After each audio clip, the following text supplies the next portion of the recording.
আসসালামু আলাইকুম everyone, welcome back to new lesson with মুকুল হোসেন।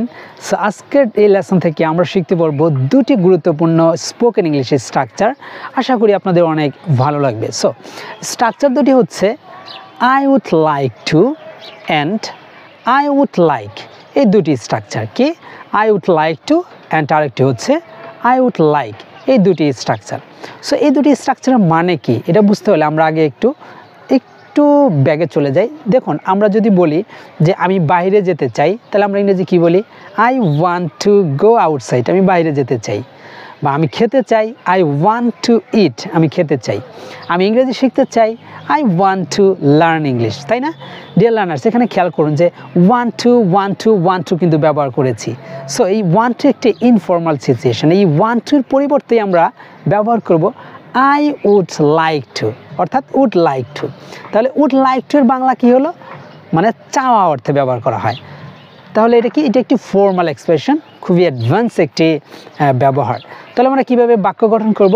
প্রথমে আমরা বলবো আই উড লাইক টু, তারপর আমরা ব্যবহার করব একটি কাঙ্ক্ষিত ভার্ব, যে কাজটা আমরা করতে চাই সেই ভার্ব ব্যবহার করব। তারপর এক্সটেনশন আমরা ব্যবহার করব যদি প্রয়োজন পড়ে। যেমন আমি যদি এখন বলি যে আমি ইংরেজি শিখতে চাই, তাহলে আমরা বলবো না এটা যে I want to learn English. আজকের থেকে আমরা বলবো I would like to learn English. আমি ইংরেজি শিখতে চাই। আমি বাইরে যেতে চাই, তাহলে I would like to go outside, আমি বাইরে যেতে চাই। আমি খেতে চাই, তাহলে আমি বলতে পারি আই উড লাইক টু ইট, আমি খেতে চাই। সো আমি বই পড়তে চাই, তাহলে আমি বলতে পারি I would like to read a book, আমি একটি বই পড়তে চাই। অথবা আমি বলতে পারি আমি সেখানে যেতে চাই, I would like to go there, আমি সেখানে যেতে চাই।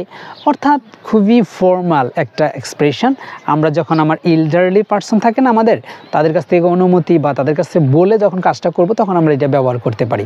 সো এছাড়া এটা যেহেতু খুবই একটা ফর্মাল এবং সুন্দর ব্যবহার, আপনার যে কোনো জায়গায় বন্ধুবান্ধবদের সাথে এটা ব্যবহার করতে পারবেন। তাহলে খুবই সুন্দর শোনা যায় যে I would like to do this work, আমি এই কাজটি করতে চাই। কত সুন্দর না?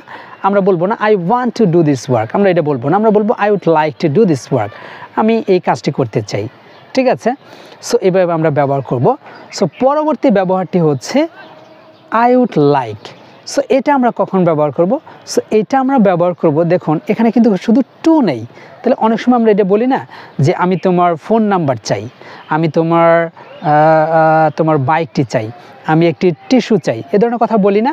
সো এইগুলাকে আমরা ব্যবহার করতে এই এক্সপ্রেশনটি ব্যবহার করব, আই উড লাইক ব্যবহার করব। তাহলে এই স্ট্রাকচারটা কীভাবে হবে?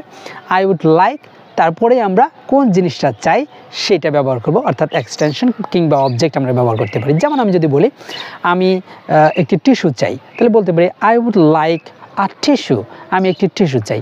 আমি যদি বলি আমি তোমার ফোন নাম্বার চাই, তাহলে আমি বলতে পারি I would like your cell phone number কিংবা ইয়োর ফোন নাম্বার, আমি তোমার ফোন নাম্বার চাই। তাহলে আমি যদি বলি আমি তোমার বাইক চাই, তাহলে আমি বলতে পারি I would like your bike, আমি তোমার বাইক চাই। আমি যদি বলি আমি তোমার বইটি চাই, তাহলে আমি বলতে পারি I would like your book, আমি তোমার বইটি চাই। অথবা I would like the book, আমি তোমার বইটি চাই। তার মানে বইটি চাই হবে। আর যদি বলি তোমার, তাহলে ইয়োর বুক বলবো। হ্যাঁ, তাহলে আমি যদি বলি আমি তোমার ফোনটি চাই, তাহলে বলতে পারি I would like your phone, আমি তোমার ফোনটি চাই। সো এখানে দেখুন আমি জাস্ট কি বলেছি, আই উড লাইক দিয়ে পরে আমরা যে জিনিসটা চাই সেটা আমরা বলছি। সো এই ছিল দুটি স্ট্রাকচার। এভাবে ডিয়ার লার্নার্স আপনারা কিন্তু সুন্দর সুন্দর ইংরেজি বাক্য তৈরি করতে পারবেন। আর হ্যাঁ, এ ধরনের শত শত আমাদের অসংখ্য স্ট্রাকচার নিয়ে আমার একটি পিডিএফ বই আছে। আপনারা যদি চান সেটা অল্প সামান্য টাকার বিনিময়ে আপনারা কিন্তু ক্রয় করতে পারেন। সেটা ডেসক্রিপশন বক্সে দেওয়া আছে, কীভাবে আপনার বইটি পেতে পারেন। এই ধরনের অসংখ্য স্ট্রাকচার দেওয়া আছে, প্রায় 100টির মতো স্ট্রাকচার দেওয়া আছে। ঠিক আছে, আপনারা সেটি পেতে পারেন।